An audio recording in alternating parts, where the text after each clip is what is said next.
I think that focusing on the income inequality is actually getting some steam. People are responding to that.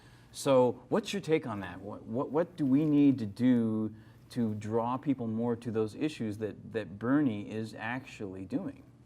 Well, let me just say this.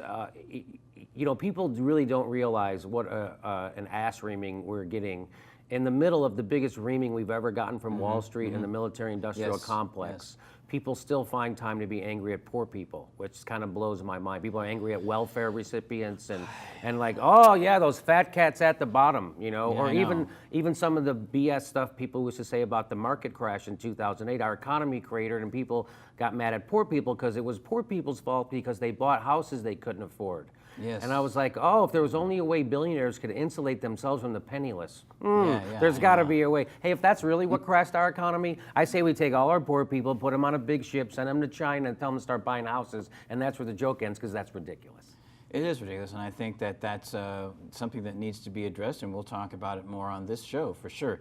Let's do a little improv. All right, thing let's here. do it. Does that sound good? Yeah. Be spontaneous here. Okay, literally pulling it out of the hat. And the first one is renewable and alternative energies. And what is just my first impression? Yeah. Renewable. I think yes, definitely. We need more oil. Yeah, we need more oil. We live in sunny Southern California, so it's a good thing nobody really uses solar power. I drive to Las Vegas. I mean, why isn't there solar power on the top of everybody's houses? Because that would make sense. Right. Just why there isn't a trolley system anymore in Los Angeles. Yeah. Because the oil and tire companies didn't want them. They wanted buses, right? And so that's why we have buses instead of a nice subway system and a nice trolley system. Good. Again, it comes back to money. I hate to say it. Yeah. Let's see. Here we go. GMOs. GMO. I used to drive a Chevy GMO. Remember those? It was a 301 block engine. Yeah, with the Except posi somebody traction. dropped the O. Somebody did drop the O. Dropped the O. Okay. We already did. You know what? Speaking of GMO, I try to eat healthy. I treat it organic and whatever. Yeah. But like I said, I brought up Catholic, so I have a lot of guilt about everything. And the other day, I was eating some chicken. Yeah. Oh. And so you're not obviously. I'm not a vegetarian yet, right? Yeah. So I'm eating the chicken, and I started to feel guilty, feel bad for the chicken. And then I thought to myself, well, maybe the chicken was sick. Right? Yeah. Maybe the chicken was already going to die, and they just put it out of his misery, and that made me feel better, right? Wow. And then I thought there must be a bunch of people just like me who would rather eat diseased chicken, right? Right. And then I thought I should open up a restaurant chain for people like me, and I'll call it El Polio Loco.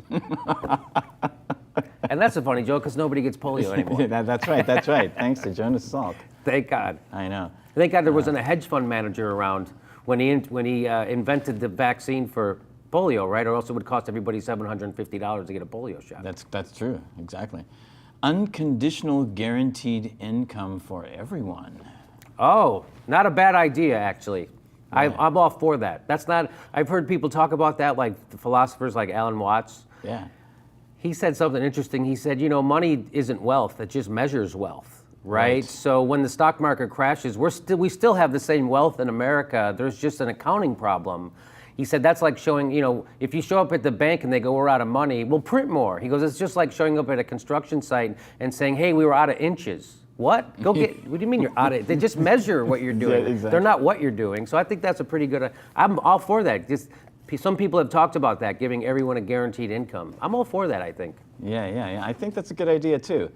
And let's see, let's do one more here. I ran all far away. Oh, I just hope that we can find a way to keep bombing the Middle East. It's just, it's always great how they find money to bomb.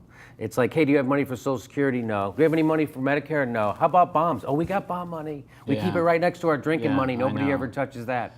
I know. And it's so funny, John Kerry was trying to get us to bomb ISIS, and he had to go and sell it. And he was giving a speech, and he said, if you're for educating women, you'll be for bombing ISIS because ISIS doesn't educate their women. And I was like, oh, you guys have found some pro-women education bombs you're going to drop over in Iran, Iraq, and Syria? What is it? Does it explode and books fly out of it? Right. Maybe we should drop some of those on Texas. Right. That's a great idea. So, Jimmy, thank you so much for being on the show. My pleasure. Thanks for having me. It's been a great time. Yeah, I had a great time got some laughs and got some information out there, I think, that people can start thinking about and digesting. All right. Well, if everybody could check out my special on Hulu, it's called Sentence to Live. It just dropped a week ago, and it's available on iTunes and a lot of other places you can watch it, but Hulu is the main place. And I also have my show, The Jimmy Dore Show, which is available at jimmydorecomedy.com, jimmydorecomedy.com. Thank you so much, Jimmy, for being on the Now Man Show. All right. My pleasure. This is Niswander.